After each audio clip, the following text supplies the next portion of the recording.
Good morning. Keith, can you please sit down? Keith? Keith, can you please sit down? We're going to have to use your outdoor voice. It's because the other one's on.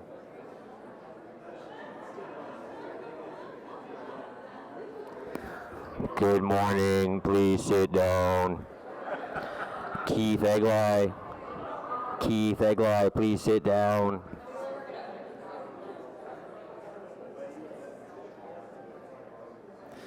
All right, so I'm not sure if everyone can hear me. This seems quieter than usual, but I'll start talking anyways. It's a busy room. Welcome to the Standing Committee on Environment Protection, Water and Waste Management for Tuesday, November 19th. It's 9:32 a.m. I'm 2 minutes late. Tony DeMonte gave me shit for that. Disregard that last thing I just swore. Well, Keep that, make that stricken from the minutes. This happens sometimes, I'm sorry. Declaration of interest. I know Ralston is the only one interested because he's the only one that showed up early. Confirmation minutes from the meeting of Tuesday, October 15th, 2019. Carried, thank you. Communications, response to inquiries. So we have on this agenda, response to inquiries, it's the the West End waste collection. So stemming from our conversation a couple months ago, that report is attached to this agenda. Things have been quite well in the West End since that issue, so thank you to Waste Management. I know Wayne French is here, thank you, and to everyone else at Waste Management for helping to correct the issues that we were having in the summer months in terms of waste collection. So we're going to start with our Environmental Excellence Awards. So as I walk from here to there, I think we have like a video to show of me. Like it's one of those big Billy Crystal videos where I do like a musical performance showing all the different things. I think that's, I'm pretty sure that's supposed to play as I walk over, so.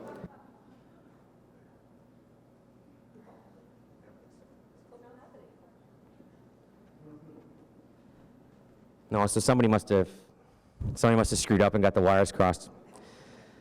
I have that video somewhere.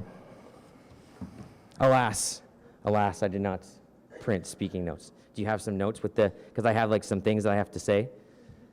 No, that's fine. Just give me a second here. I'll get them on my phone. Just talk amongst yourselves. John Willing's wearing a fancy shirt today. Focus on that. Sometimes he wears blazers. It's good.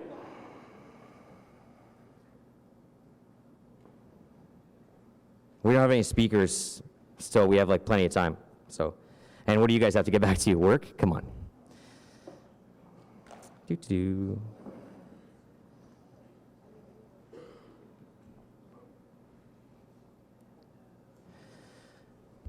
There we go. All right.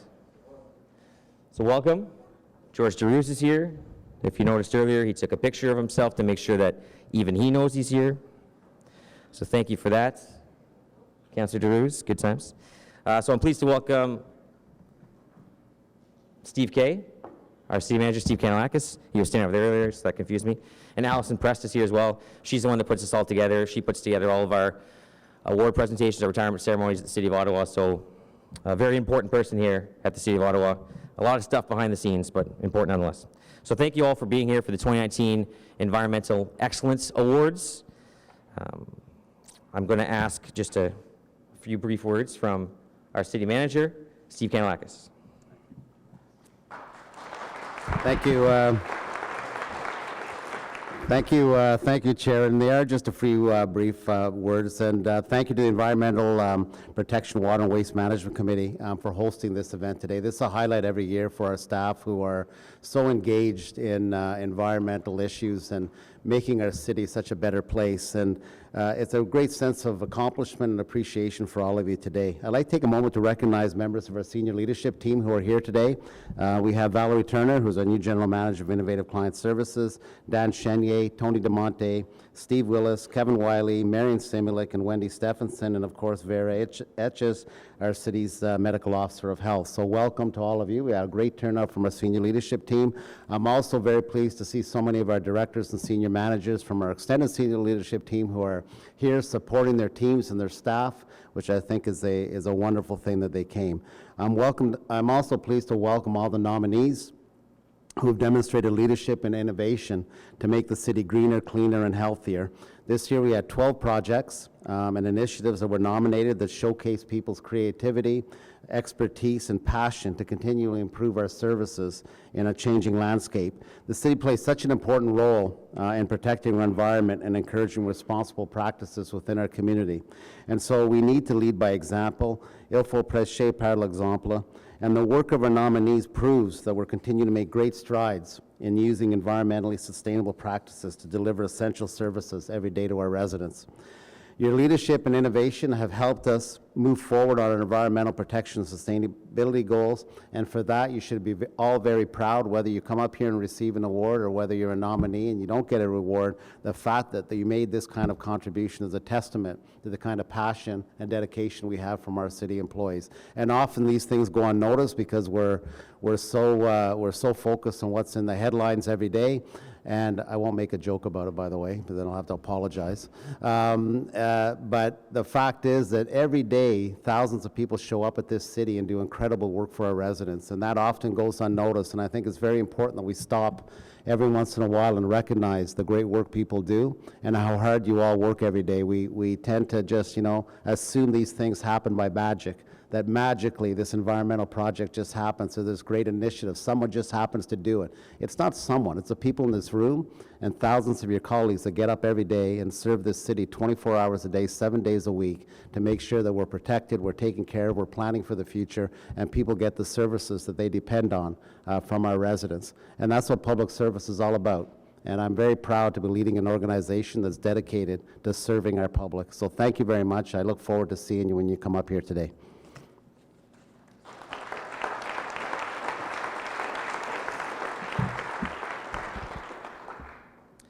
So thank you very much. I didn't actually introduce myself at the start, probably a mistake. So my name is Scott Moffat. I am the chair of this committee, which I mentioned the name earlier. I won't say it again for brevity's sake. So I want to start just by thanking all the nominees here today that came out. I know there was about 8 nominees in the internal category, and we have another list of nominees for the second category, which I'll get to. So your commitment to environmental leadership and leadership just throughout the city, as Steve Kanalakis was talking about, is incredibly important, and it's a pleasure to be able to help celebrate that today. So the 2 categories for nominations are internal initiatives that reduce the city's corporate environmental footprint, and the community category for projects that reduce the overall community footprint. The 8 internal category nominations are the 2014-2018 Energy Reduction Program, Bylaw and Regulatory Services Green Initiative, Nepean Groundwater Treatment Program, new bins in city parks, rehabilitation, thickening and dewatering facility, species at risk online training, stormwater management retrofit, low impact development program, and Viola Marie Rochette. She had her own, like other groups, and then just her. Congratulations. So these 8 nominations represent the highest level of expertise, professionalism, and teamwork. I would like to invite all nominees in the internal category to please stand, and I invite everyone to join me in a round of applause for their outstanding contributions.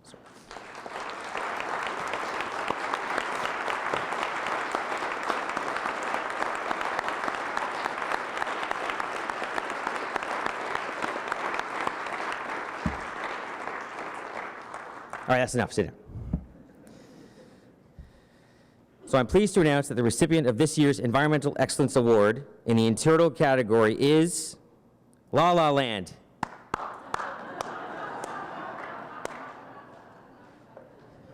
Nope. Bylaw and Regulatory Services Green Initiative.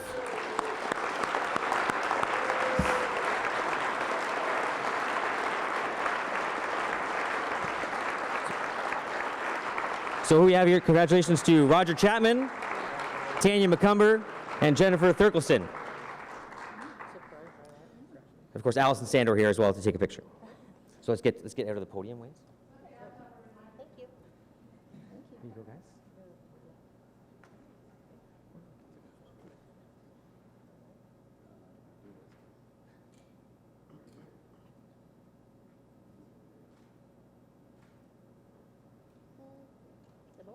great. Thank you. Congratulations. You want a speech, Roger?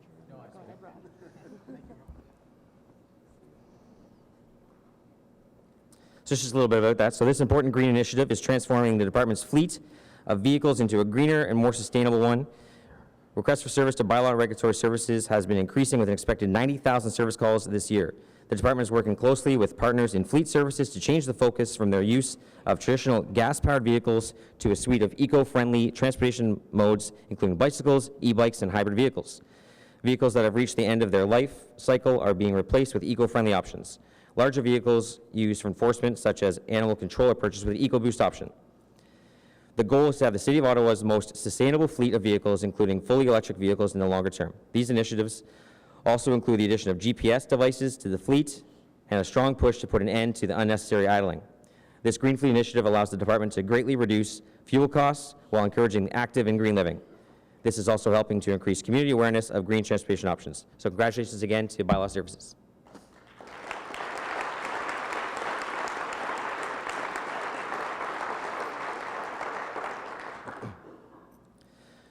So the following are the 4 nominations in the community category. The Carp Snow Disposal Facility, right in Rio Goulburn. So yes, I'm totally biased about the Carp Road Snow Disposal Facility. Nanny Goat Hill Community Garden Remediation. Flora Footbridge, 5th Avenue to Clegg Street. That's in the Vice Chair's ward, so him and I had a fight earlier about it. He's taller than me, so he won. Significant Woodland Guidelines. So those are the 4 nominations. So before we announce this year's winner, I'd like to invite all nominees in the community category to please stand.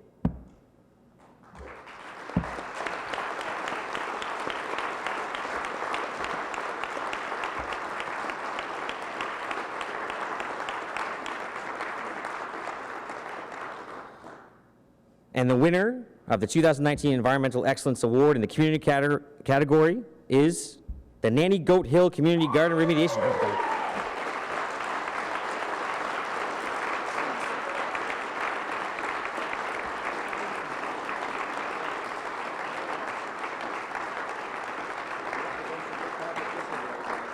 So congratulations to David Kier, Joanne Moran, Martha Robinson, and Ron Matias.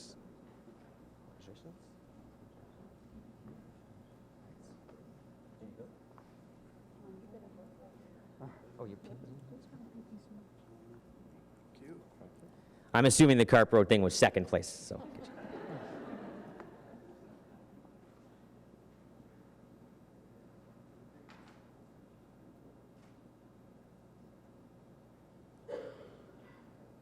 Great, thank you. So this environmental, as you take your seat, I'll explain a bit more. So this environmental project, remediation project, is a great example of multiple stakeholders working together for the benefit of the community. Soil testing from the Nanny Goat Community Garden that was completed in 2017 found potential health concerns from contaminated soils in this popular urban garden. The remediation project required extensive planning and preparations for the placement of physical barrier over contaminated soils and the addition of clean soil. New garden amenities were added, including the construction of wooden raised planting beds, various accessible design features, and other improvements that were incorporated using community funding resources. I want to say Kiar, but is it Care? Oh, that's interesting. So Dave Care, that's good because you care about the community. It works out really well. Is an environmental advisor, but quickly stepped into the role of stakeholder engagement, media relations, and project manager to ensure everyone understood what was happening and the timelines. Dave spearheaded the remediation of the garden and the preservation of the existing trees on site in consultation with community representatives and the ward councillor. The environmental remediation unit developed and managed the project in consultation with Ottawa Public Health and community stakeholders. Key city staff were also involved from the Community and Social Services Department and Infrastructure Services and Design and Construction. The result is a beautiful, functional, safe, and now accessible garden for the community to enjoy. So congratulations once again.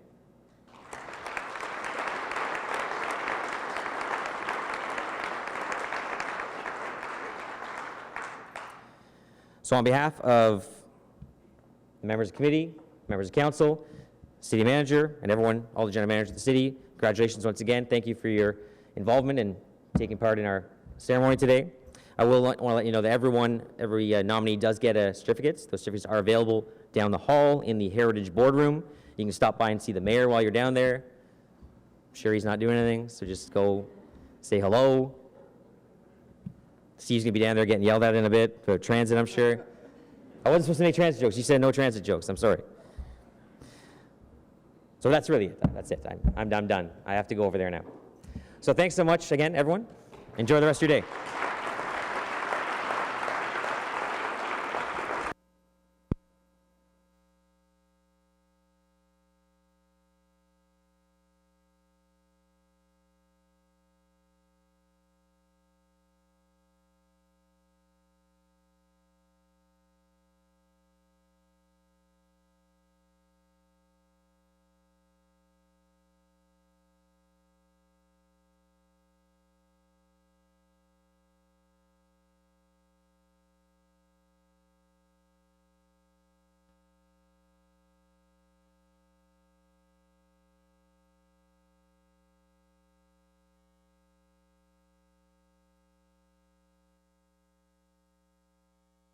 I think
All right, so welcome back to our regular agenda. I believe everyone who's staying is staying, except for maybe Charmaine. I think she's leaving.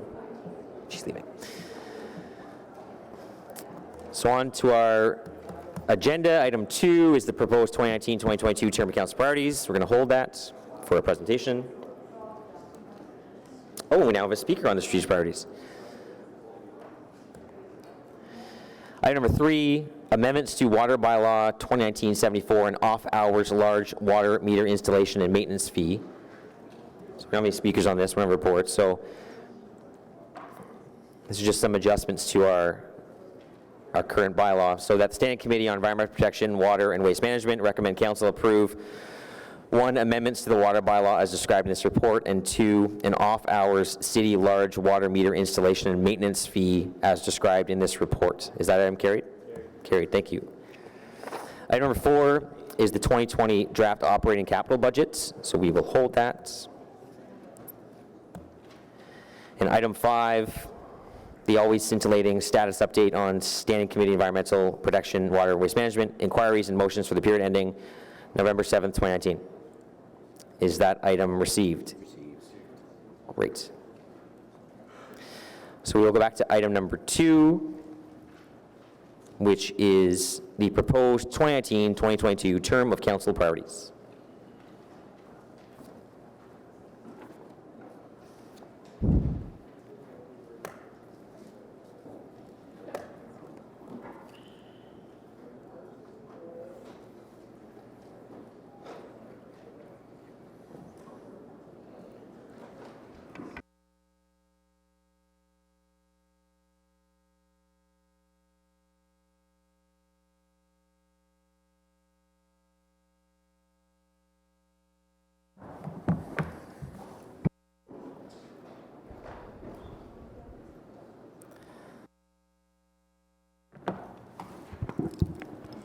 So first we have Kevin Wiley. Looks like Kevin Wiley's going to run the show on this, so as you are. Thank you, Chair, and members of committee. Dan, Steve, and I are here to present the proposed 2019 to 2022 term of council priorities. This presentation will include the priorities and actions that align to the committee's mandate. We are pleased to present to you today the environmental stewardship priority. Excuse me. The 7 draft term of council priorities were tabled at council on November 6 and are separated into 3 themes: our city, which includes environmental stewardship, our service, and our people. In the context of the term of council priorities, environmental stewardship is about striving to grow and protect a healthy, vibrant city that can adapt to change. The actions under the environmental stewardship priority will help the city achieve this goal. 3 city departments are responsible for actions under environmental stewardship, including planning, infrastructure, and economic development, recreation, culture, and facilities, and public works and environmental services. I will start by presenting the actions that will be completed by Public Works and Environmental Services. There are 3 actions led by PWES under the environmental stewardship. All 3 have recently been reported through this committee and include the Solid Waste Master Plan Roadmap Report, which was approved in June 2019 and will pave the way for a 30-year long-term policy and operational plan for a more sustainable waste management program. The Electrical Reliability Cogenerator Replacement at our wastewater treatment plant, or ROPEC, which was approved in October 2019 and will produce significant energy cost savings, reduce GHG, or greenhouse gases, emissions, and improve the climate resiliency of our wastewater treatment system. And finally, we will maintain the excellent quality of Ottawa's drinking water through ongoing implementation of the Drinking Water Quality Management System, which is provincially mandated standard and we report on annually to this committee and to council. I'll now turn it over to Steve Willis to present the PIDE portion. Thank you, Chair. If we flip to the next stage. So the 3 priority actions under the Planning, Infrastructure and Economic Development Department are, first, the review of the Air Quality and Climate Change Management Plan, which is the replacement of, we're going to be referring to it now as the Climate Change Master Plan. We'll be reporting to committee in the December meeting on this matter. So it's about how we can map out our strategies to mitigate and adapt to climate change in the coming years. The second is to implement Council's direction on the declaration of the climate emergency and report recommendations as adopted on various action items through this committee, which will oversee all of our actions in this area over the coming years. And third is implement the recommendations, including the Council-approved Urban Forest Management Plan, which again, we're going to be doing a fairly substantial report to this committee in December on this matter.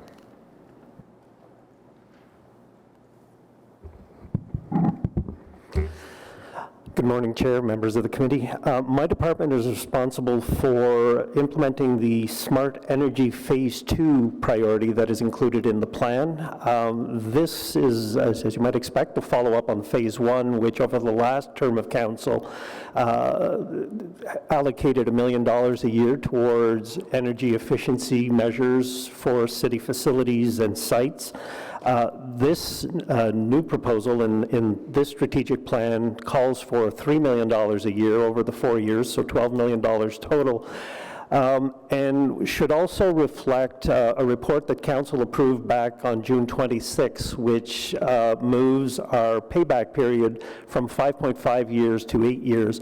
This will mean deeper retrofits with more of a concentration on reducing GHG gases as opposed to the previous term where the focus really was more on cost efficiencies and included a lot of lighting conversion and some of the lower hanging fruit that was available to us.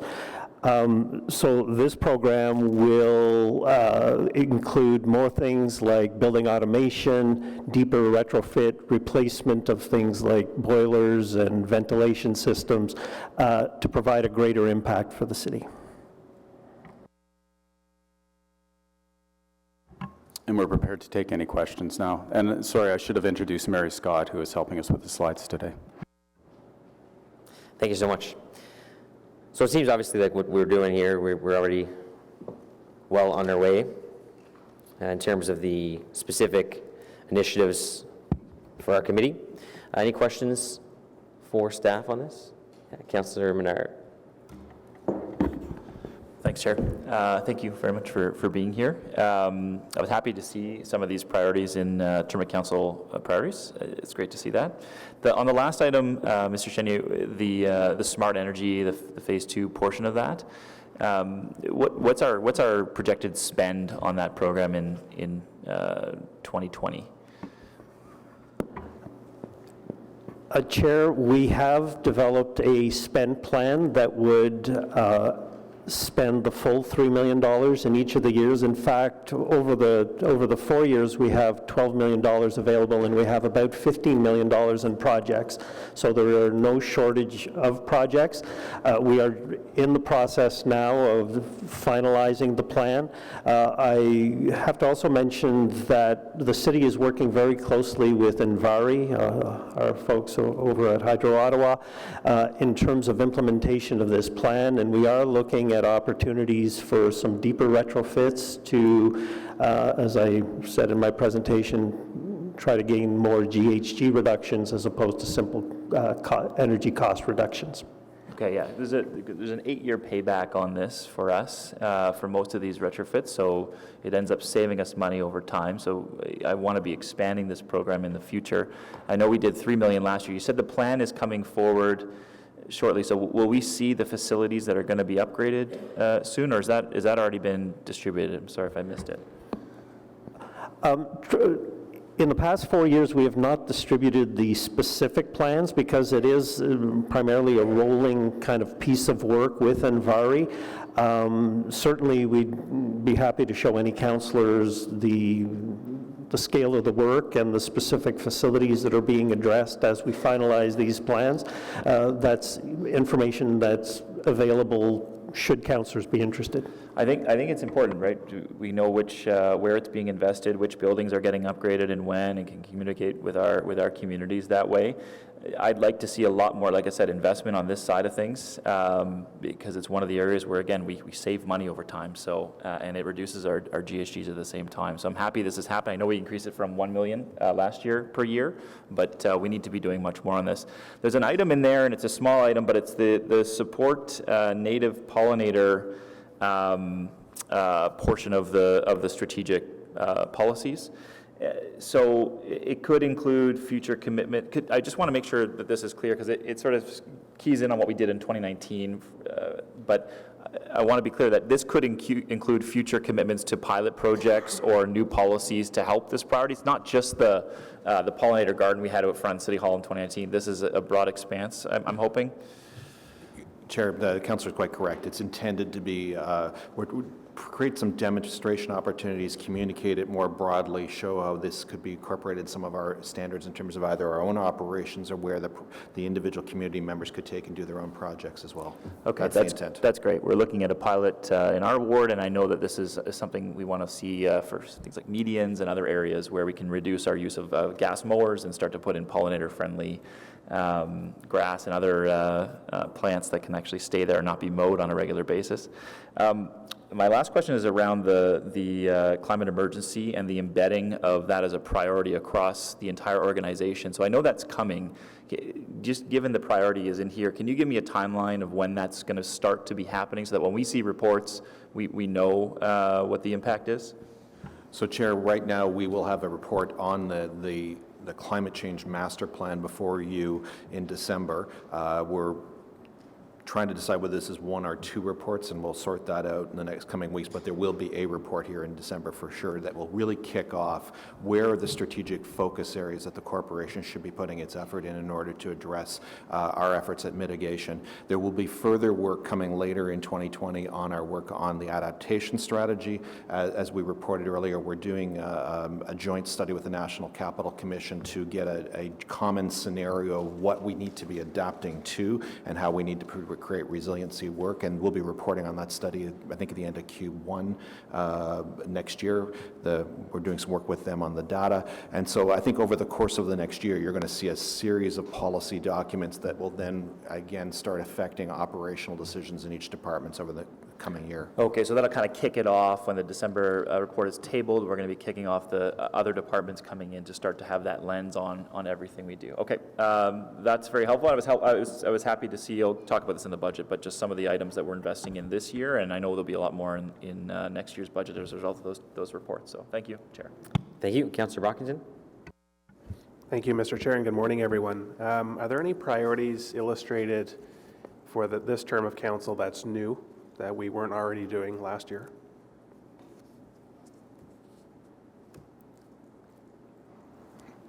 Chair, I think there's been a fairly significant reframing of the priorities that we've discussed, particularly with the acknowledgement of the council's decision on the climate emergency. I think if you look at the last term of council strategic priorities, they were nowhere near as specific in terms of the action areas that we have here. I think they were more general in nature. So I think the breakdown that the three departments have provided is more specific. Mr. Gibbons, I don't know if he's in the room, can provide more information if you compare this to the last term of council priorities. But the true details will be next month in the reports that you're going to be releasing at this committee? As Chair, as we've all indicated with a series of the different initiatives, you will see it. On the climate change component, the report next month will be a significant one because it will identify the various action areas we need to be working on. Okay. And Chair, certainly for the Solid Waste Master Plan and the Cogen report, although those reports were in 2019, they're new initiatives that'll be going forward over the next few years. On solid waste, when will this committee get a report on the July 1st transition of the green bins using the plastic bags? We were going to get a volume update, I think, as early as January. Chair, we're going to be reporting on that Q1, Q2. We're waiting until tonnage is normalized through the peak leaf and yard waste season over the winter months to get a true picture of what the uptake has been. So what, you said Q2. I don't want to wait until June. When are we going to get this? It'll be end of Q1 to get a good snapshot. Okay. Another listed priority is implement protective measures to maintain the quality of our drinking water. Is that new, or are the words protective measures new? Are you doing something different this term because of the aged facility, because we have to take additional steps? What's new here? Chair, as I mentioned, that's a provincially mandated standard, but it's a continuous improvement process. So although it's a standard that we adhere to term over term, it's the crux of the program is a continuous improvement standard. So every year we do a full review, and where we see either issues or other things that need correcting, we put in place an action plan, and we report to this committee and council on it. So there are new components to it. We already do this, is that correct? Correct. Yeah, it's a regulated, mandated program. For me, that's not really a priority for the city because we're already doing it. I'm looking for new stuff to move this city forward. Just on trees, 500,000 trees, plant 500,000 trees to support the protection of existing trees. What do we estimate are the number of trees that die or are cut down annually? What is the truly, are we a net increase to the number of trees in this city? Are we just keeping pace with the number that die or cut down? Chair, this is a large net increase. I think, I'm just going by memory, I apologize, I can get you the accurate number, but the number that we lose every year due to either disease or cutting down is in the neighborhood of, I want to say 15,000, 20,000, something like that, and we're planting 500,000. And you're specifically talking about City of Ottawa-owned trees? Chair, we have a number of programs, primarily in the public right-of-way, but we also offer the Green Acres program, which is a woodlot rehabilitation program. Do we have any estimates, though, within the City of Ottawa boundary, how many trees are cut or die on public and private property annually? Chair, I don't have that now, and I can certainly get that for the councillor, no problem. That'd be great, thank you. Just the last one, the pollinator health. I'd like to see something. Last year I suggested that we look at the city facilities for opportunities for either milkweed or pollinator. I had referenced at one of my community centers some milkweed that continuously gets cut down at the facility.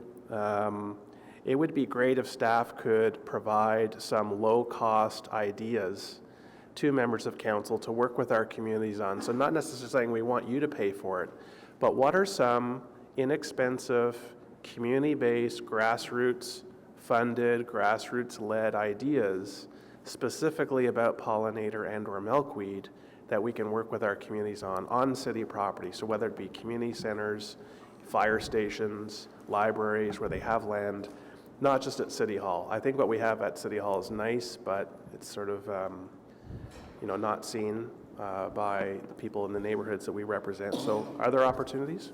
Absolutely, Chair. I can say to date, we have had some pilot programs that have not been successful because of where they're planted and what's been planted. So we've done a bit of a refresh in our approach. We're working with the Canadian Wildlife Federation, who are experts in the field, and they also have a seed bank, a local seed bank, which is helpful. And we do, as Councillor Menard mentioned, we have a pilot program this year in Councillor Menard's ward and also in Councillor Egelai's ward. We'll be doing testing on the right-of-way to see how robust these plantings will be. Certainly, and on top of that, the Community Gardens program has offered pollinator gardens as well. But we are looking for those opportunities. We do want to work with the councillors, because the other aspect that we've found in the past is sometimes the public perception of what is a well-maintained boulevard and not a well-maintained boulevard can be problematic. So we do want to work closely with councillors. Excellent. Certainly in the spring, I encourage my residents to, take on various initiatives on their own property, but to have something local that they can see and be inspired by, I think would be great. And I'm certainly willing to take that further within my community, but I need some ideas from you. Anyway, that's it, Mr. Chair. Thank you. Thanks. Just on the tree canopy thing, you may recall that Martha Copestake was here recently and did identify the tree canopy report, which showed the baseline, which gives us the ability to from moving forward, really understand the impacts of tree loss and tree gain, because now we have a baseline to start from. And then on the report for tonnage differences, the issue is during the summer months it's skewed right by the leaf and yard waste. So we really need that baseline between, let's say, November and March to really understand the full impact year over year as to what the changes back in July will do, and that's why they committed to Q1 or Q2. Councillor Cloutier. Merci, Monsieur le Président, et merci à tous les départements pour votre travail, pour l'élaboration des priorités pour la période de 2019 à 2022. And in the files, I went to the 2015-2018 balance scorecard, and again, thank you for that. So much good work was done in the last term of council. The CSST tunnel, the replacement of LED lights, the energy evolution, the urban forest management plan. We thank you for your work on all that. One of the items in the target that was set in 2012 the city set a target to reduce corporate greenhouse gas emissions 80% between the 2012 levels by 2050. So we're about a quarter of the way into that goal. Can you situate us, being a numbers person, situate us as to how these priorities will continue to move us towards that goal? So, Chair, again, the report that will come before you in December will provide updated information on an additional year's reporting. This committee last year directed us to report annually on our progress, and we will be reporting on that. As part of the new climate change master plan, we will also be giving you an analysis of the options of more aggressive targets, as we were asked to do in the climate emergency motion. So that report's coming before you in December, and I think your questions will be well answered when you see the package of materials that will be coming before you. So if I could ask your patience to wait for the December report, because my staff will be here and we'll be able to give you a very fulsome presentation on that. Noted, thank you.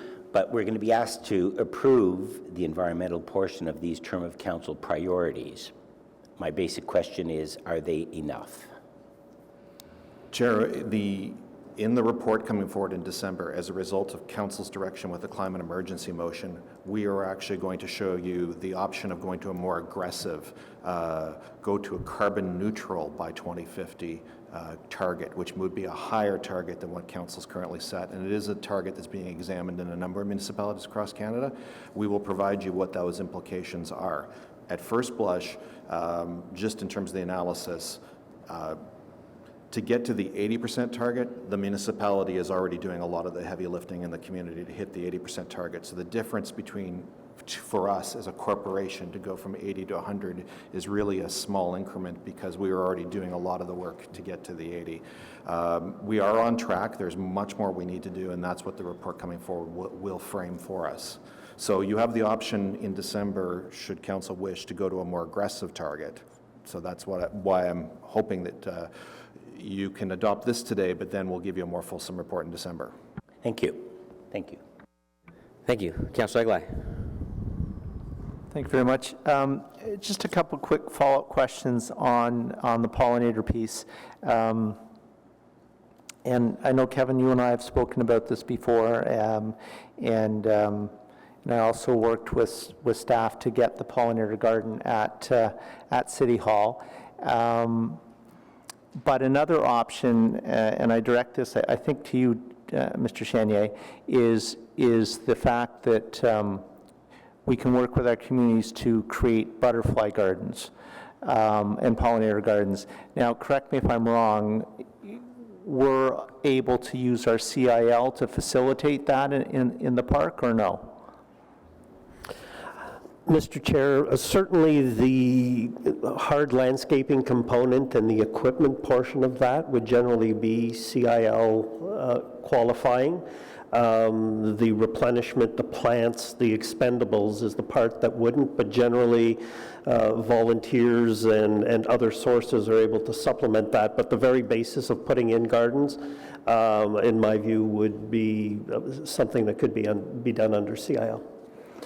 Okay, and if any member of council was wanting to do that, who in your department, how would we flow that through? Because since one went in my area in General Burns, which was largely community-driven, there's been a lot of interest from other groups in the community saying they would like to do something similar. And in fact, the lady who spearheaded it in General Burns has offered to sort of provide guidance or workshops to people on how to do it. So, but for the community, for us, who would they be dealing with in your department, Mr. Chenier? Chair, again, it would be through our recreation planning group, who would both assist with the design and then the technical specifics of that. But we would also work with Kevin's staff in terms of maintenance implications to make sure siting in the park and design do not cause ongoing issues, that kind of thing, fit well within the park. But the first step would be to link up a park planner with a community to move that kind of project forward. Okay, thank you. Another question, this has to do more with city infrastructure. One of my residents sent me a link recently, and I can't remember which city it was in, but that city has started by putting green roofs on bus shelters. And that just made me think, not necessarily about our bus shelters, but in our new builds coming forward, do we look at things like, in our standards now, incorporating a green roof, or like at Algonquin College, the green wall that they have in one of their main buildings? Are these things that we're now look at as design standards? So, Chair, under Council's currently adopted green building standards, we target LEED Gold, and within the LEED program of buildings, it provides a menu of different things you might do in a facility to accomplish your points in order to get that accreditation. Green roofs is one of the options, but there are also a number of other options, and you almost have to look at a context-specific on each design whether or not that facility would be really good. So if you looked at a bus garage, for example, maintenance garage, very, very large roof surface, incredibly large area, the cost of the green roof would be very substantial. I mean, last time I checked, it was about $10 a square foot. It's probably starting to come down. It would be a very big dollar investment that you might actually be better in terms of investing the money in other aspects. Smaller buildings, it is. So it's an option among a suite of options, and you have to pick the best to the most sustainable choices within whatever project you're doing. There's not yet a council direction that you must pick this specific design option. It is pointed towards the menu. Just building on a little bit what Councillor Brockman said, I just think it's important that we have a very public example of how these sorts of innovations and green approaches can be used. So I just put that out there as maybe we want to look at a smaller facility, or maybe, as I say, internally, like Algonquin, in one of our facilities, might want to look at putting in a green wall just, it says a couple of things. It says we walk the walk, not only talk the talk, but it also, I think, inspires people as they walk by it and say, maybe there's something I can do at home. Not necessarily a green roof, but maybe there's something I can do at home or in my community that would make it more green. So I would just ask, if we haven't directed you to, I understand that, but if it's in the slate of options, just to keep an eye open for maybe some low-hanging fruit that would allow a more public-facing approach to the greening in the city so that the community can see that and be inspired by it. So just quickly, Chair, I think when we bring our report in December on the climate change master plan, some of the options in there, we can discuss this in more detail there in terms of the degree to which we put. I agree with the councillor that I think we have to find places to show how this could be done, and I think that report will give us an opportunity to discuss this further. Thanks. It's an interesting point because I know Regional Group was doing a project in Manotick, and in order to try to blend in a new development with a previous development, they were actually pushing the idea of a green wall, but the residents who had been there for years couldn't necessarily latch onto it. They couldn't understand exactly what it was going to be, what the impact was, so that they opted with a traditional fence. But it's something that if you could direct people to, it might open up those opportunities. Councillor King? Thank you, Chair, and thank you for your presentation. That's very informative, and thank you for your work on these term of council priorities. I have to agree with my colleague, Councillor Menard, that I'm really enthused as well about the investments in Smart Energy Phase 2, the $3 million each year being invested. But I did pose a question during our June meeting that had to deal with improving performance of building automation systems. So when I asked the question of what was the percentage of optimization we were hitting, I believe that the answer was in the 20% range. Typically, optimized building automation systems reach 30%. And I know that we're not, you had said that the focus is not primarily cost savings, but greenhouse gas emission reductions. But at the same time, you did say that there are no shortage of projects. So I'm wondering if some of the projects will be looking at improving the optimization of the building automation systems that we have throughout the city, throughout city facilities, new facilities, and whether some of those potential projects will be looking as well at recommissioning. Chair, a couple of things to unpack there. So yes, the building automation does figure prominently, both in terms of adding new buildings and looking at what's already been done, keeping in mind your June comments. And what we were looking at is now a blend of, we are still going to do some efficiency projects.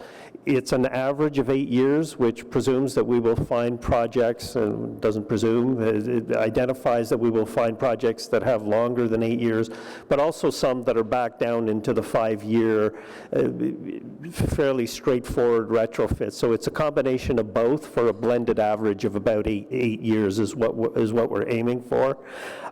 So we will look at that. Building automation, I believe there are 22 sites now identified to add to our 150 or so sites that would be integrated into our building automation system.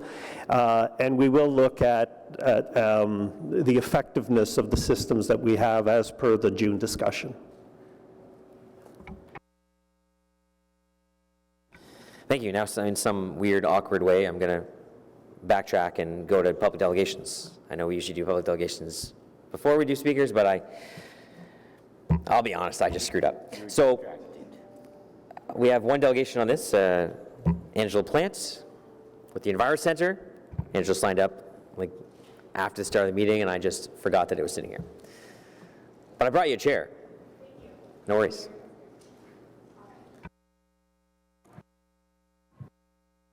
Am I on? Okay, perfect, thanks. I work with EnviroCenter's Carbon 613 program. It's a program that supports local organizations in Ottawa to reduce their greenhouse gas emissions. It's a business sustainability program. The City of Ottawa, Hydro Ottawa, and the Ottawa Carleton District School Board all gave the support to launch that program, and we work closely with the City of Ottawa, who's also a member in its greenhouse gas emissions reporting.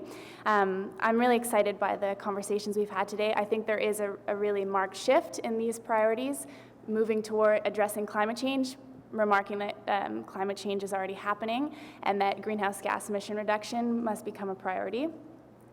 I think in these conversations, it's something that we see in a lot of organizations. Carbon 613 is part of a network called Green Economy Canada, and we work with 260 organizations in Ontario who are all doing the same thing that the city is trying to do. How do you reduce greenhouse gas emissions in your operations? And it's a challenge. And so that shift in the Smart Energy Office, first of all, congratulations for creating that focus. I know the city has been working for a long time on investments in its own buildings to reduce their energy use. That's just good economics. But that shift to include a GHG lens is really important, and it's challenging. And what we often see is that organizations go first for the low-hanging fruit, like LED lighting replacements, because it has a really high return on investment, but then you've done all of the easy projects and you don't have any money for the more difficult projects. So I'm really happy to see a shift in looking at greenhouse gas emissions, because you need to bundle those difficult projects, and so that's something that you should be proud of. I'd also like to echo the second sentiment about public examples. I think what we find in a lot of organizations is that there are solar panels on the roof and nobody knows. But how are we going to inspire a transition? How does an organization show leadership if those types of examples aren't made more public? We work with the Shaw Center as well. Really good example, if you go to the Shaw Center and walk around the facilities, they have huge plaques talking about all of their different sustainability initiatives. And I think that's a really powerful way to engage the public on both the projects that you're doing, but also talking about cost savings and making sure that the public is aware of that other institutions like the hospitals or universities know what these kind of projects are accomplishing is really important to transition. I would also say that in terms of leadership, if you look at the federal government has released a greening government strategy, and it has actually had implications for the real estate market in Ottawa for commercial buildings, because it is very clear now that federal government renters are looking for greener buildings and they're looking at greenhouse gas reduction. And so the city similarly can have a real impact. So we'd like to see more and more investment in greening the city's own operations and its buildings, because it can have such an impact in other organizations and what they will do. The thing I noticed though in the strategic priorities is there are less real targets compared to the last term of council priorities. Last term there were waste diversion targets. There was a GHG reduction target for fleet. What we recommend to all of our members is that all major departments or sources of greenhouse gas emissions in an organization have targets. I mean, you even see this now. Big oil companies are linking their executives' pay to GHG reduction targets. And that's an interesting example, but there certainly needs to be clear GHG reduction targets across an organization in order for us to see not incremental measures, but wholesale change. And so I think having those type of targets is really important, and it also helps council see what's happening in terms of operations.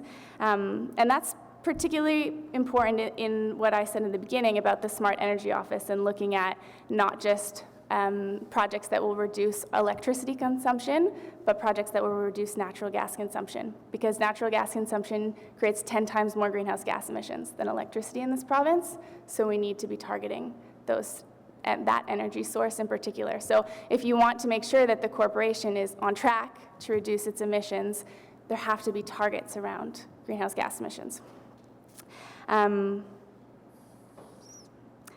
I think similarly, from our experiences in working with the business community,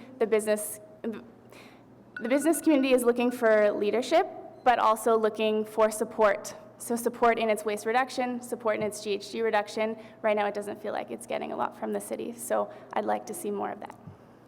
That's all. Thank you, Chair. Thank you very much. Any questions for the delegation? Councillor Menard? Thanks very much, Chair. Thanks so much for coming, Ms. Plant. It's great to see you. I know you've been involved heavily in the past as well on what we've been able to accomplish in the city. And so in terms of the next December meeting, which is where I think we're going to start to see some of those concrete targets come out, some of what you're speaking to about the percentages of reductions that we need to see across the organization, as well as my hope is a move towards partnership offerings for our residents that follow on that report in terms of reducing their own emissions. Are you engaged with the city, or are you able to be engaged in that December report? We have milestone report coming at that time. Is that something you're speaking with staff about or engaged in? Because we could use your expertise as part of the follow-on to that report and how we implement. Yeah, for sure. I think Energy Evolution has done a series of consultations, and EnviroCenter works on both business sustainability and home and community sustainability, and we've been involved in several of those consultations. So I think there has been a pretty robust involvement of the community in suggestions of what's needed. The question is who will pay for it, but. And just on your question around targets in the strategic priorities, can staff, I don't know, Chair, if you'll indulge me, but can get an answer from staff on the change or the difference between last terms and what we're seeing this term? Is anyone available to comment on that? I imagine there's some that comes with the reports that come, but to get a comment. My guess is more, obviously, Mr. Willis, you can answer. My guess is more that the general council priorities are a bit more or higher, sort of overarching kind of policy statements, whereas the reports are the actual, meat and potatoes of the. Chair, that's quite right. What the term of council strategic priorities are the general direction you're setting. You will see targets in the climate change master plan. You will see targets in the waste management master plan. You will see targets in the official plan. You will see targets in the transportation master plan, the infrastructure master plan. All of these are coming before this council this term. So that's where the point is well taken.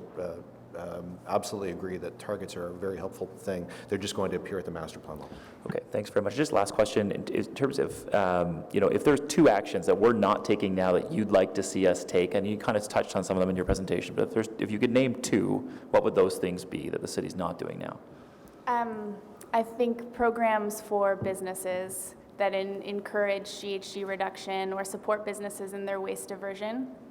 I just don't think that the business community feels like it has a lot of support in greening operations. And then I think an easy one is a better communication about the city's own leadership, those more public examples, and using the city's infrastructure because it's how we interact, the city, how it interacts with its residents every day in community centers, in service delivery. And so using those facilities as ways to show what the transition looks like, I think is really key. Yeah, I think that we requested that, and Joanna did follow up with like a list of exactly what we're taking in terms of the budget on climate change mitigation and adaptation for this budget. So we have a good list to communicate out. I'd love to see us get that out publicly.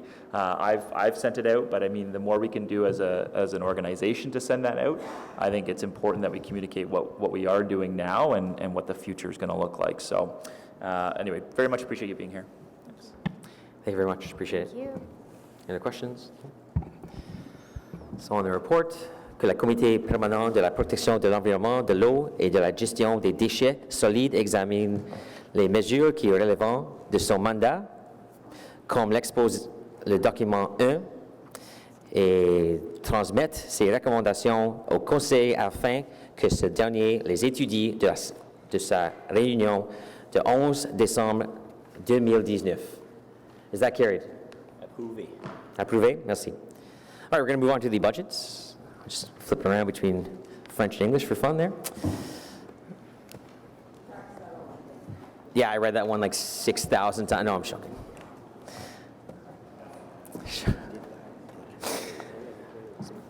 Number 3 carried, right? Yeah. So we're on to number 4, which is the 2020 draft operating and capital budget, tax and rate supported.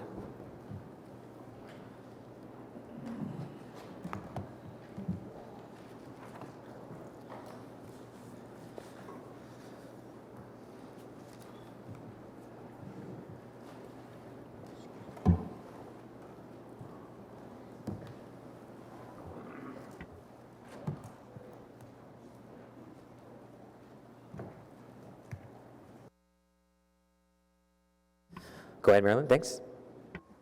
Good morning. My name is Marilyn Journeau. I'm Director of Solid Waste Services, and I'm pleased to be with you this morning to present the draft 2020 budget for this standing committee. I'd like to introduce my colleagues who will be delivering this presentation with me. I have Isabel Jasmine, who will be presenting on behalf of Finance, and Steve Willis, who is presenting on behalf of PIDE, as well as Mary Scott, who is handling the slides. The focus of today's presentation will be a review of the tax, operating, and capital budgets, and a review of the rate-supported operating and capital budgets as they pertain to this standing committee. Now I'd like to pass this presentation over to Isabel, who will start with an overview of the draft budget. Thank you. So this committee budget is divided into two budgets, one funded by tax and one funded by rate. The tax budget includes the following, so we'll start with the tax budget and then the second half will focus on the rate one. The tax budget includes the following service areas: infrastructure services, which includes asset management, design, construction of capital infrastructure, resiliency and natural systems, which is resiliency and climate change unit. Natural systems includes urban forest management and natural areas. Solid waste services, which is, includes residential, curbside, and multi-residential waste collection and waste diversion, and forestry services, which includes tree, forest maintenance, planting, and streetscaping. So this is a summary of the overall operating budget for tax. Infrastructure services, primarily there's recoveries on the infrastructure services from the capital project. So you see the 31 million for expenditures, 24.7 million in recoveries and allocations for a net amount of 7.1, which represents about a 3.5% increase in that budget. Resiliency and natural systems policy, the net requirement is 1.9 million, and that's about a 2.7% increase from the previous year. Solid waste services, revenues, when you see the revenue column, revenues come primarily from the garbage fee for the waste collection, and net amount is covered by tax, primarily for waste diversion.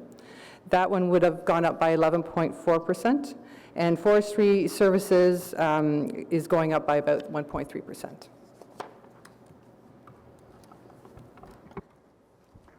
The user fees for solid waste collection are increasing in 2020, which can be largely attributed to the renegotiated contracts for both curbside and multi-residential waste collection. The city's competitive procurement process has ensured that residents and property managers are receiving good value for their money. As outlined in the report to Council in April 2019, starting in 2020, a single-family household will pay an additional $8 for curbside collection, which equates to about 67 cents per month. The per unit rate for multi-residential property owners will be increasing by $13.50 in 2020, which equates to about $1.13 more per month. There will be service enhancements associated with the new multi-residential waste collection contract, which will provide more flexibility for property owners. The first enhancement is the introduction of 360-liter plastic-wheeled garbage bins for some of the smaller multi-residential buildings. These bins will be collected from a centralized location and will help to eliminate the large number of plastic bags that are currently being placed at the curb. As well, starting with the new collection contract in June 2020, bulky items and green bins can be collected from a centralized location for collection rather than having to be placed at the curb. Here's the capital investment summary for the tax budget. $6.6 million are earmarked for solid waste assets and initiatives, which would come from the Capital Reserve Fund and revenue, and including $100,000 for 2 new pickup trucks, $3.3 million for Stage 2 partial capping at the Trail Road landfill site, $1 million to replace, repair, and expand the gas collection and flaring systems at the Trail Road landfill, and to install a permanent gas collection system, $250,000 for continued improvement to the leachate recirculation system for the Trail Road landfill, $100,000 to manage groundwater compliance issues at the Nepean landfill, and $450,000 for the Nepean landfill cap repair, $1.4 million for the Trail Road cap repair and scale house upgrades, Approximately $2.5 million are earmarked for PIDE-led initiatives, which include $70,000 for energy evolution projects. This includes the installation of a 150-kilowatt charger at Bob Macari, ongoing support for community EV days, and matching funding for the province's municipal energy plan program. $2 million is being added to the budget to support the purchase of Shea Road Woods, an ecologically important natural feature in Ward 6. The city is combining the $2 million with $1.5 million of existing reserves. And the Recreation and Culture Facilities Department has $3 million for energy management and investment strategy at city facilities, focusing on building automation systems, including occupancy control centers, LED lighting, and mechanical upgrades. In order to accomplish the initiatives identified in the capital budget, the draft 2020 budget would draw $9.67 million from the Capital Reserve Fund and $2 million from revenue. So the rate budget is funded by the water bill revenues and other fees. A separate budget is developed for each service with separate fee and a separate reserve for each. All the services are based on 100% cost recovery, so when you see the net is zero. Increases in revenue are aligned with the requirements from the long-range financial plan, and this is an asset-intensive service, so the increases mostly are due to capital requirements. All the programs include an adjustment for potential 2020 cost of living increments and benefit adjustments, and the contribution to capital is aligned with the long-range financial plan and inflation. Water is increasing by 3.67 million, wastewater 4 million, and stormwater 4.7.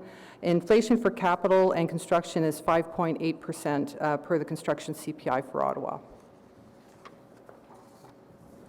So the draft 2020 budget includes $240 million in capital investments to renew and grow water, wastewater, and stormwater infrastructure that it delivers essential services to the city. The city's water infrastructure continues to be in fair to good condition, and for the last 5 years, the city has consistently achieved a 100% rating from the Provincial Ministry of Environment, Conservation and Parks. That's a mandatory annual comprehensive review covering all aspects of drinking water operations, and Ottawa consistently is a top performer in Ontario in terms of the quality of our drinking water system. We're responsible for maintaining and renewing 8,500 kilometers of pipes, 2 water purification plants, 1 wastewater treatment plant, and approximately 100 pumping stations, 5 communal well systems, and over 6,000 culverts, ensuring they're safe. And there's really, it's unprecedented. There isn't a municipality in Ontario that has as much responsibility for this capital equipment to maintain that we do. So the total replacement value of those assets is nearly $21 billion, which is about half of the value of all the city's infrastructure is just in this area, in the environmental area. So I'm going to go over the highlights of our spending in the next couple of slides. So in terms of the drinking water highlights, in terms of capital improvements or repairs, $72.4 million of work, including a major new water main from Riverside South to Manotick, rehabilitation work in the 2 water purification plants, including new monitoring and control systems, $2 million for enhanced corrosion control at the purification plants, and to address Health Canada's new guidelines for lead in drinking water, $11.6 million to improve water distribution systems and water main infrastructure. And you'll recall last year during the major flooding event, we had to do a rapid and significant look at our Lemieux Island pipe bridge because it's a key backbone of our water supply system. So we were fortunate that bridge performed as it was expected, but we're going to do some additional repair work to that bridge as a result of the high river levels last year. And then additional work on the Bank Street water mains between Rideau and Mitch Owens Road, and replacements of other water mains in high vulnerability areas, particularly where there are no sewers or roads, where we normally do those as integrated projects. Integrated projects, just to remind you, is when we're dealing with both the underground infrastructure and the above-grade infrastructure, so it's combined budgeting between our transportation budgets and our water budgets, and so we're spending almost $67 million for integrated road projects in the next year. Elgin Street's an example of an integrated project. The most significant project next year is Montreal Road that we can see. And then spending $12.3 million to repair, rehabilitate, and improve water distribution sewer networks across the city. Right now, just in total, it's about $111 million for integrated projects. 66.9 million of that, it comes under the Transportation Committee's approval. So when I talk about the integrated projects, your committee approves part and Transportation Committee approves the other part. In terms of stormwater, we're going to be spending $31.6 million, 19.6 of it to replace and repair culverts across the city. Culverts do a lot of the heavy lifting. They're the unrecognized component unless you're in the rural area where you see how much of the stormwater conveyance is actually done by culvert work. And it's also a precursor to doing any road rehabilitation work is to improve those culverts. As we replace culverts, we're taking into account the effects, potential climate adaptation into that. So we're not just replacing like with like, we're often improving it to think about the effects in time over climate change.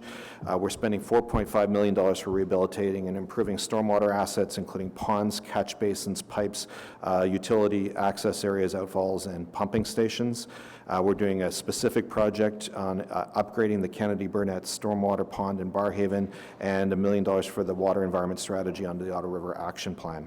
Under wastewater, we're spending just over $60 million for a major component is repairs and upgrades to the ROPEC facility, sewage pumping stations, the Richmond pumping station in Force Main, replacement to the part of the Mooney's Bay sanitary sewer system, and in general pipe and repairs and upgrades across the area, and is additional work in part of the wet weather infrastructure management plan as well.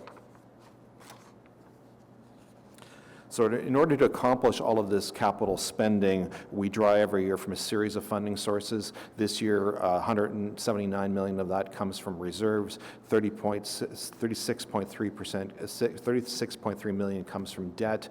We have revenue sources of $3.7 million, and development charges will bring in $30 million roughly. And as you'll recall, development charges can only be used by law to put into projects in growth areas. So if there are any questions, we're pleased to take them. Thank you. This time I'm actually going to go to the speaker first, because that's what I'm supposed to do. So, Angela Plant.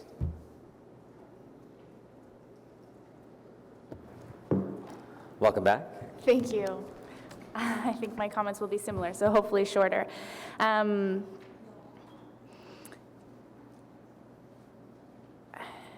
think I would, when looking at this budget, I still think that the takeaway for me would be it doesn't necessarily align with the city's declaration of a climate emergency. I think we're still looking for, and I know that there is a hefty report coming out soon, but we're still looking for action across the city in GHG reduction. And in particular, there's only $70,000 for energy evolution, which is supposed to be the city's plan for GHG reduction. And so I understand that a lot of these projects that are in the budget are very concrete and worthwhile, but I also think there are so many other things that we've already have been recommended in past climate change reports, and there will be many more coming out in December.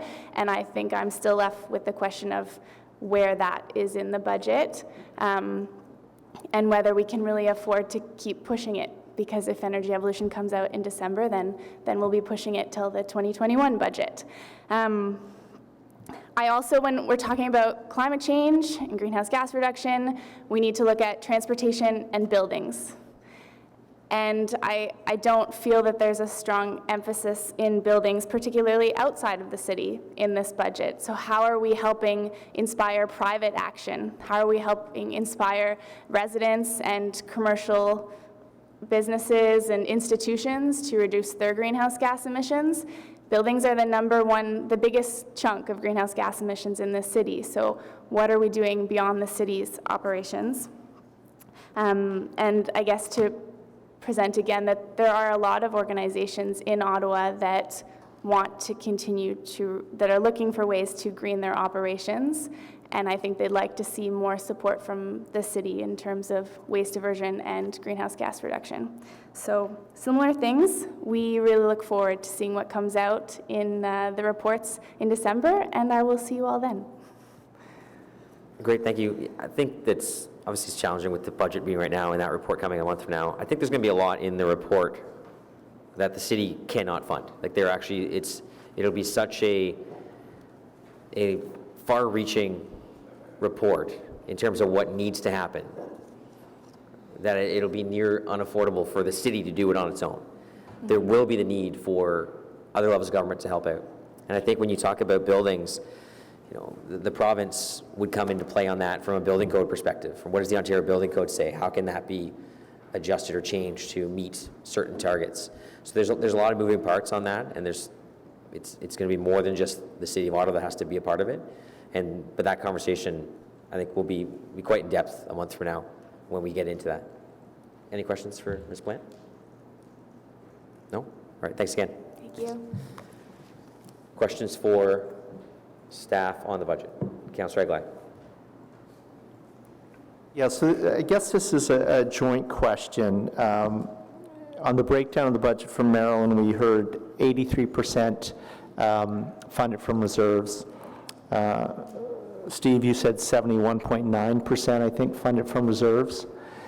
And I guess on the face of it, that sounds like a lot from reserves. So I'm wondering if I don't know if it's finance or who comments on whether how much we have left in reserves after these significant, you know, amounts that are being taken out, and is it prudent to be taking that much out of our reserves? In your answer, if you can touch on the capital formation cost of the budget as well, that part, which is all the money going back into reserves?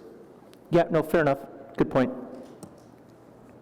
Yeah, so in terms of the overall contributions to reserves, so there's the water, wastewater, and storm, there's 78 million going into water reserve, 63 million going into wastewater, and 27 from the operating budget.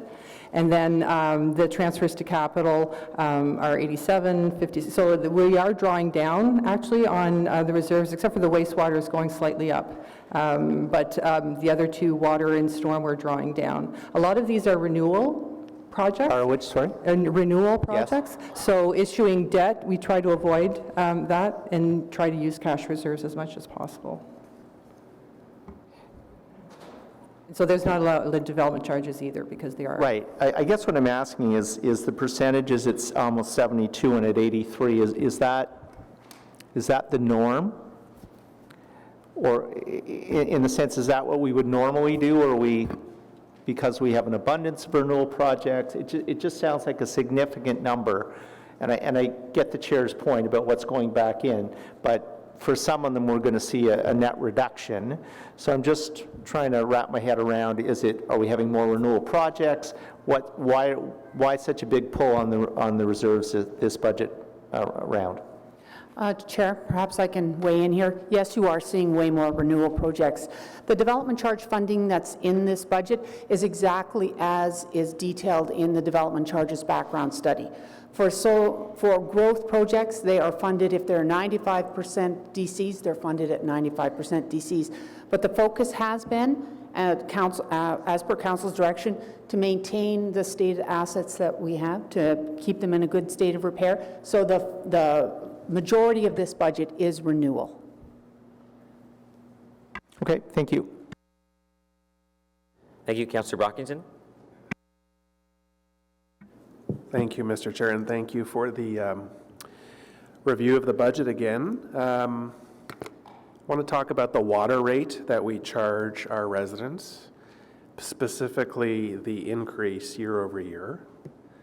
Is it my understanding that that increase is really intended to go towards two things? One is inflationary cost increases year over year, and critical infrastructure need.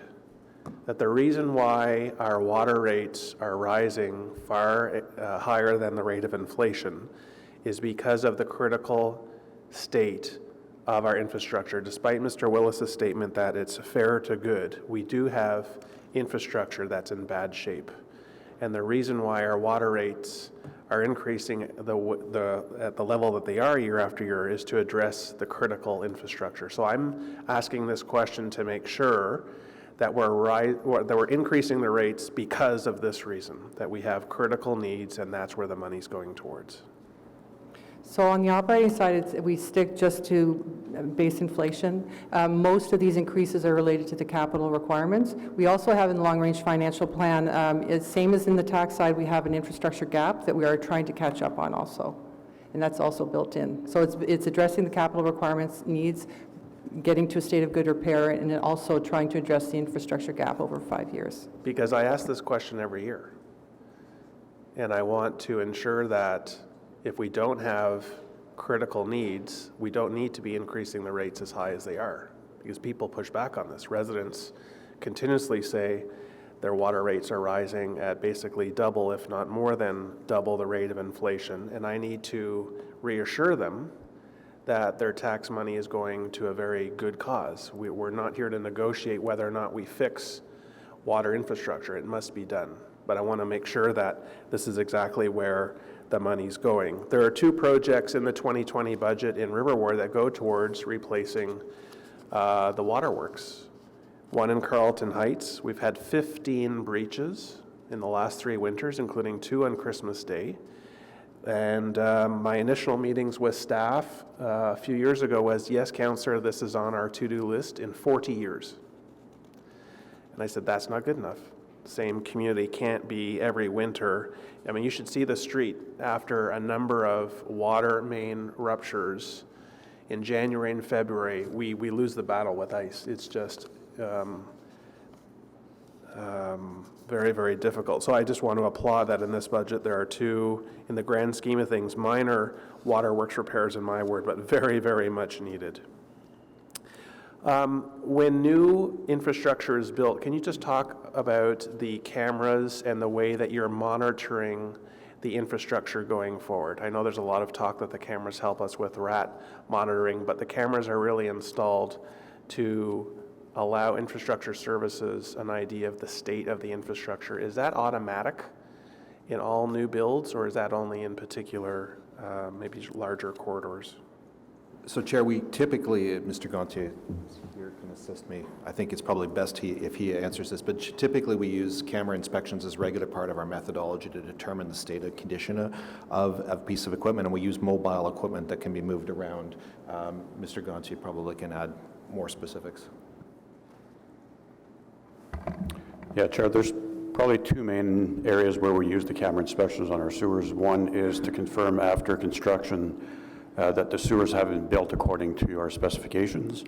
And then throughout the life of the asset, we also have cycles where we do use the camera inspections just to confirm deterioration and any concerns with the sewer that can be addressed either operationally or identified through our renewal plans.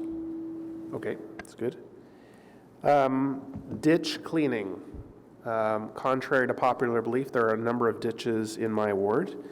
And I would just seek clarification on whose responsibility it is to clean ditches from debris, inspect grading of the ditches to ensure that water flows. I've been receiving some contradictory answers. So I just want to know, are ditches the City of Ottawa responsibility, and what is the frequency to maintain their state?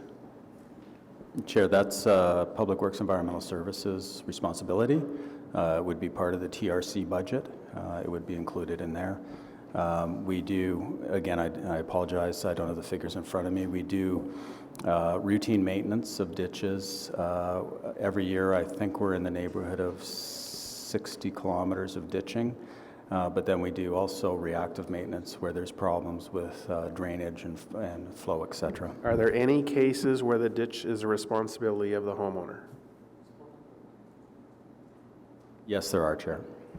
Can I just understand better what those are? It would depend on how, actually, it would depend on where the ditch is, whether it's on private property or city property. So we do occasionally, and it's very occasionally, and there are very few instances where it would be a privately owned ditch. Okay, that's good to know. I appreciate that clarification. I'll follow up with the GM on that. And then parks with recycling bins and green bins. Can I get an update on what resources we're allocating in 2020 to roll out a recycling and green bin plan in our larger city parks? Mr. Chair, yes, that pilot is ongoing, so that pilot will be terminated at the end of 2020. Currently, we have 2 resources collecting that material from those 10 parks that are involved in the pilot, and we will be bringing a report forward in 2021 with recommendations based on the findings of the pilot project. Is the pilot including blue bin use, or was it just green bin? Each pilot location has blue bin, garbage, and green bin collection. Okay. And do we have to wait until 2021 for a more extensive program? Or is there something that we can do in the summer of 2020? We really want to get through the winter months and see, in particular with the green bin collection, what are the weather impacts of removing that material from the bins, and to a lesser degree as well, the Blue Box program. So we want to see how the materials fluctuate through the season, and that may inform our decisions on how to go forward in the future. Okay. Finally, can you comment on the market for our recyclables?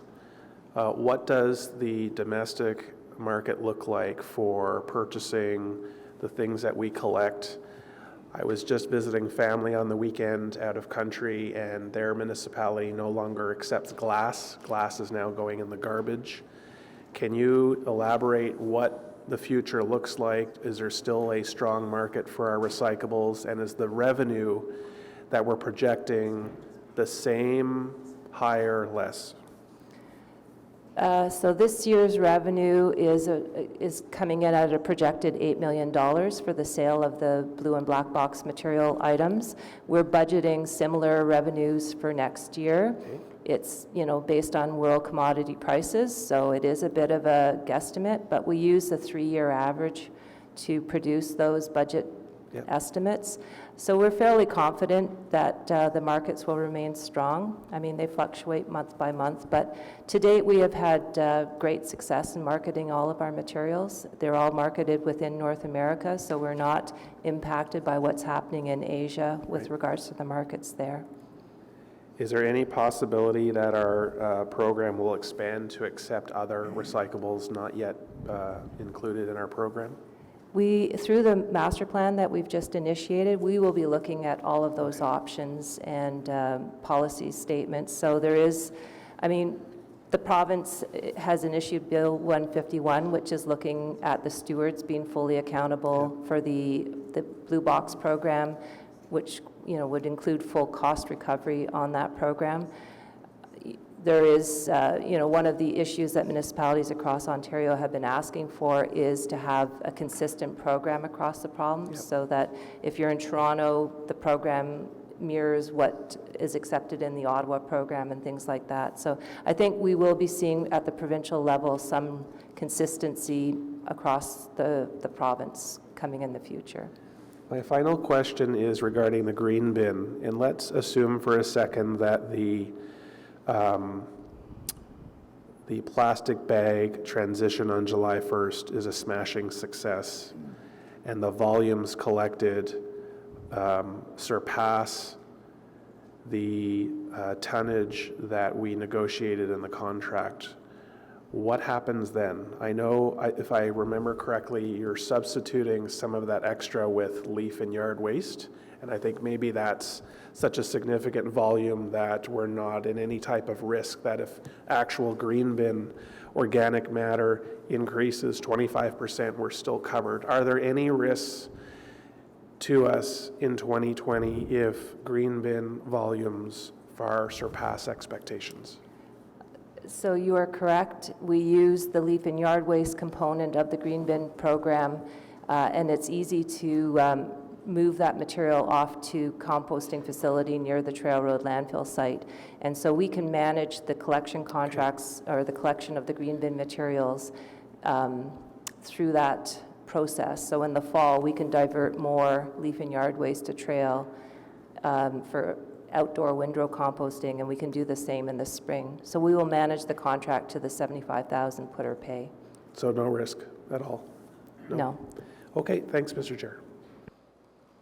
Thank you. Councillor Menard. Thanks very much, Chair. I just have a few questions. The first is on the Hydro Ottawa dividend surplus. So we had passed a motion here early on in the council term, and that this funding was to be used for, I guess, purposes to come. So I guess to Mr. Willis, what is your expectation with those funds? I assume they're related to the tabling of the report that's coming in December. Thank you, Chair. So first of all, in terms of the previous year's amount, we did get money for Energy Evolution to support it, which is assisting us to complete the policy project, which is why there's very little in the budget required to finish the policy project for Energy Evolution, first and foremost. We normally get the reports on the hydro dividends partway through the year, roughly around June. Until we know those numbers, if we can't put them in a budget, for example, right now, we wouldn't have them available, but we would be able to next year.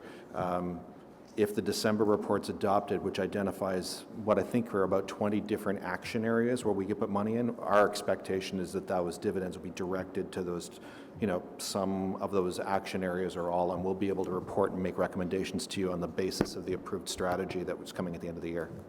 Okay, that's great to hear, that those will be utilized for that function. There's spending side increases on garbage collection. At $3.75 million. To offset that, we're increasing user fees by $8. The spending side on garbage collection, what specifically is that for? Is it just, it's higher than inflation, so?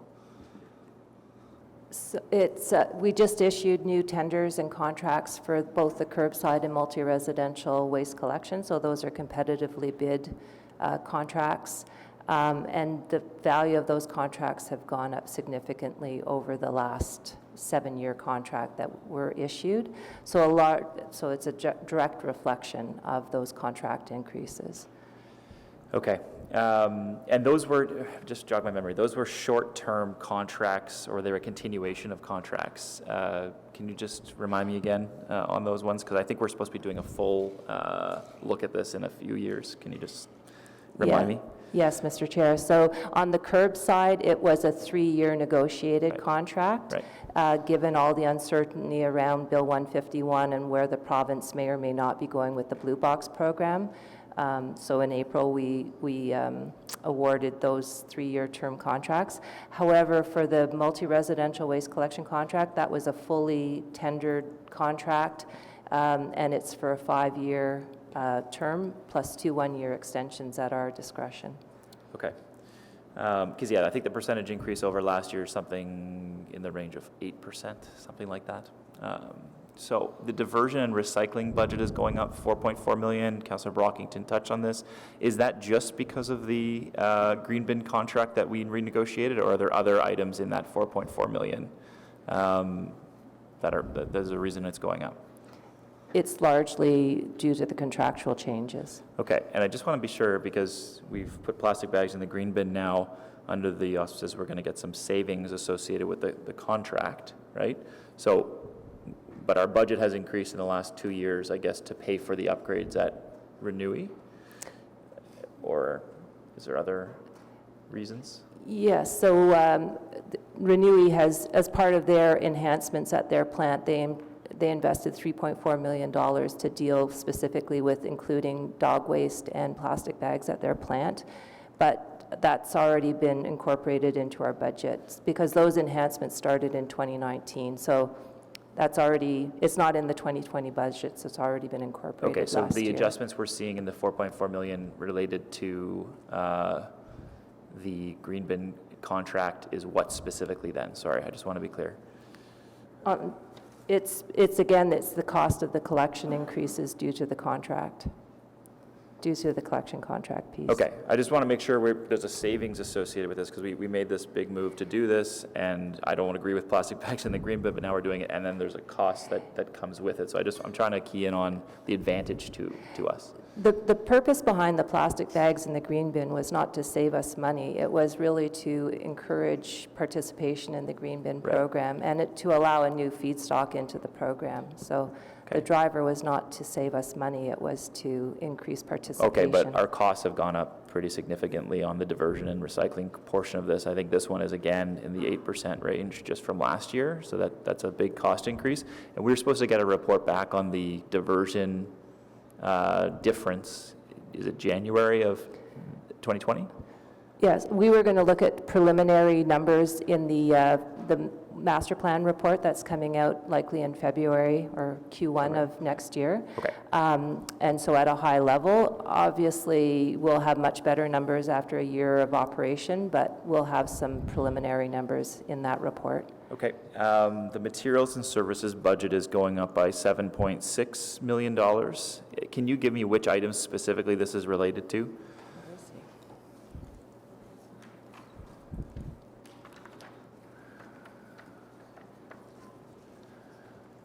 And these are all from last year's figures. Just while they're looking, the two things that you mentioned, the collection contracts and the diversion, those two are completely unrelated. So we approved the extension, well, not the extension, the new contracts back in April at council. So the three-year contracts, we approved that back in April with the increased cost, knowing that was going to tap into our 2020, 2021 budgets in terms of an increase on the user fee. But it's completely unrelated from the plastic bags and green bin aspect. Okay, just that was mentioned during the presentation that it was as a result of the renegotiation of the contract, but I guess that's separate than the of the contract. No, of the collection contracts, not the not the green bin aspect. Okay. So there's your renegotiation of your agreement with Orga World led to plastic bags through an arbitrated settlement, and then there's the negotiation of new collection contracts. Gotcha. Okay, so it's two separate things. Okay, thank you for that, Chair. In the materials and service budget, so we've got the $7.6 million increase. So again, which items are these related to? So the contract services are included in that line item. The contract services are included in that? Yeah. Okay.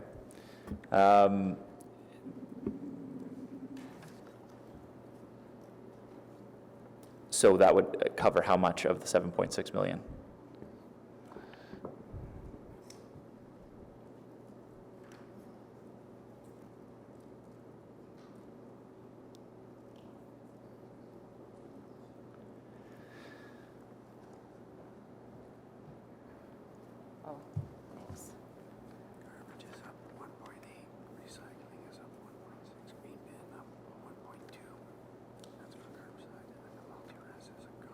Okay. Sorry, thank you. François to the rescue. So the increases in garbage collection are $1.8 million, recycling $1.6 million, green bin is 1.1 or 1.2 million, and that's for the curbside collection contract. And on the multi-residential collection contract, it's $1.4 million on garbage, $418,000 on recycling, and $552,000 on green bin collection. Okay, so that makes up the material and services budget then? Okay, good. Thank you very much for clarifying that. This is another item around the wet weather infrastructure plan. There's $4 million allocated to that. That's just to develop the plan. I think it's under the PIDES budget. This looks like a new item that's come forward, and if you could give me more information about it, when it's coming, and what the plan entails. Yeah, Chair, this is actually a plan that was developed and approved a few years ago in terms of how do we reduce the risk of flooding across the city. So the funds that are being approved are actually for the implementation of ongoing improvements to reduce the risk of flooding in different communities. Okay, so things like berms and other things like that are needed along river areas, I assume, or? Right now, a lot of it is focused on sewer system-related improvements, addressing capacity issues, again, reducing the overall risk of flooding. Okay, thanks. This is a small item. I think it's under PIDES, but I just want to be sure. There's a community environmental project grants program. It's just for $50,000 a year. And several residents in my community have been raising this, that it hasn't gone up, I guess, in 4+ years. They're saying that it does a lot to reduce GHG emissions in our communities, and it leverages the community expertise to do that. Again, I'm not sure if it's placed here. I want to be sure where it comes from. But it seems like that would be an ideal program to potentially increase our expenditure on, to be able to achieve some of these targets pretty cheap to do that. I'm not sure if you're aware of it or if it's something we can work on offline. No, Chair, and I'm happy to talk to the councillor offline about this project. We actually like this particular program area. You know, it always is fun to see the projects the community is willing to come forward with. Just with all the pressing demands on our own buildings, our own infrastructure, our own behavior, where we could see a direct relationship between what our own actions are and the GHG reductions. I mean, it's always a trade-off of competing budget priorities. So if Mr. Chenier's group, for example, can invest it in a repair in a building, and we can see the actual direct GHG and reductions in savings, it is easier. So we like the program. We think it should continue. We've financed it for it to continue. It's worthy of discussion if it could grow, but it's always about, we have to make the numbers work. So yeah, okay. I maybe work with you on something for council consideration this budget. So appreciate that. Thank you very much for helping. Thank you. Any other questions from members? Committee. I just wanted to bring your attention to we did get a submission from the Environmental Stewardship Advisory Committee from Chris Nanda, so that's available in the shared drive. I did have one question. It's likely for Mr. Gontier. Just going back to a motion that I was involved in on September 27th, 2017. And it says, therefore, be it resolved that staff be directed to review the longer-term funding strategies for the rate-supported programs as described in this motion, to be reported back to committee and council following the report on the updated infrastructure strategy outlined in the comprehensive asset management program update, water and sewer rate-supported programs, and that this report be presented as early as possible in the next term. So that hasn't happened yet. The reason that is that it was also part of a motion that had a bit of a smoke and mirrors change to the budget in terms of the increase to the stormwater fee. If you recall, we lowered it to 5% back in 2018 budget. Last year it was to be 13%, and to be 9.8%. This year the stormwater increase is 9.6%. And I'm not arguing that there's a benefit to that budget. I know what it does. I see the impact of it every day when I drive around the roads. There are currently 2 partial closures on Roger Stevens right now for renewals, which are going to lead to road resurfacing next year, which is what the community wants. There was 5 culverts renewed on a section of River Road in Councillor DeRuse's ward that residents have been bugging him about, and it's going to be renewed next year as well. So there's definitely a benefit. I'm fully aware that the rural area gets a very good deal when it comes to culvert renewal versus what we pay in our stormwater fee, but the intent of this motion in 2017 was to come back with a report that would give us an opportunity to better illustrate why the increases.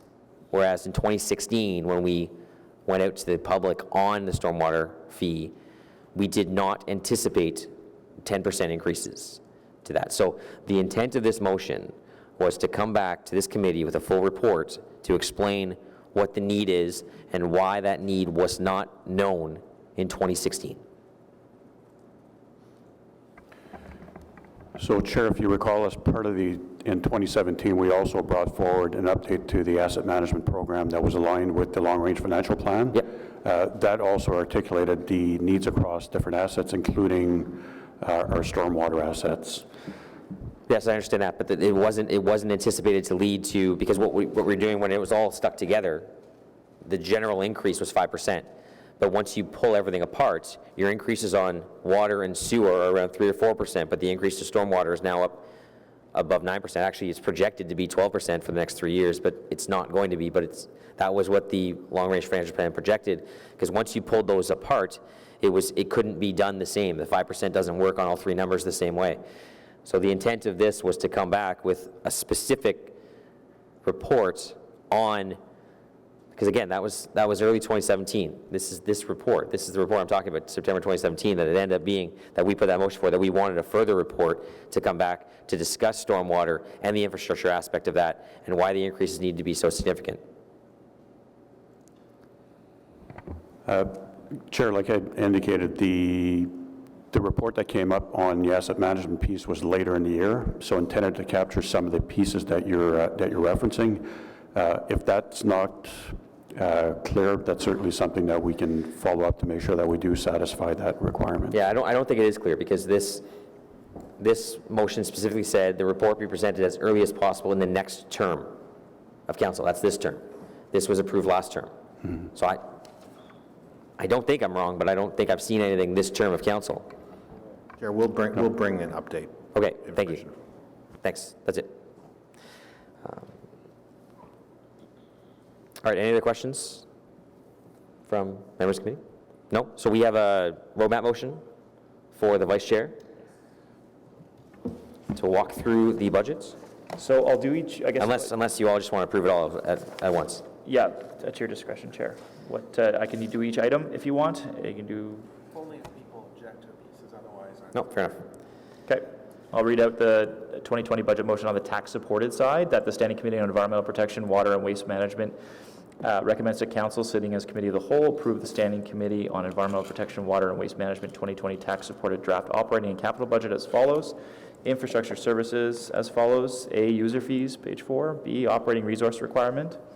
2, resiliency and natural systems policy operating resource requirement. 3, solid waste services as follows. User fees and the operating resource requirements.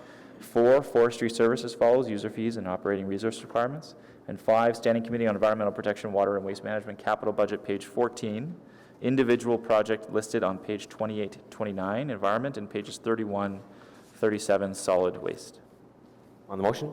Carried. Or on the report? Carried, thank you. Okay, and on the rates supported side, sorry, that was the tax. Sorry, go ahead. Sorry, I forgot that. That the Standing Committee on Environmental Water Protection Management recommends that Council, sitting as Committee of the Whole, approve the Standing Committee on Environmental Protection, Water and Waste Management 2020 rate supported draft operating and capital budget as follows. 1, drinking water services as follows, user fees and operating resource requirement. 2, wastewater services as follows, user fees and operating resource requirement. 3, stormwater services as follows, user fees and operating resource requirements. That the Standing Committee on Environmental Protection, Water and Waste Management rate supported capital budgets, pages 18 to 21. Individual projects listed on pages 33 to 64 for drinking water, 66 to 69 integrated roads, water and wastewater, 71 to 96 stormwater, and 98 to 116 wastewater. Thank you. On that? Carried. Carried. Thank you very much. So on to the rest of the agenda, in-camera items, none. Notice of motions, none. Inquiries, none. Other business, none. Adjournment.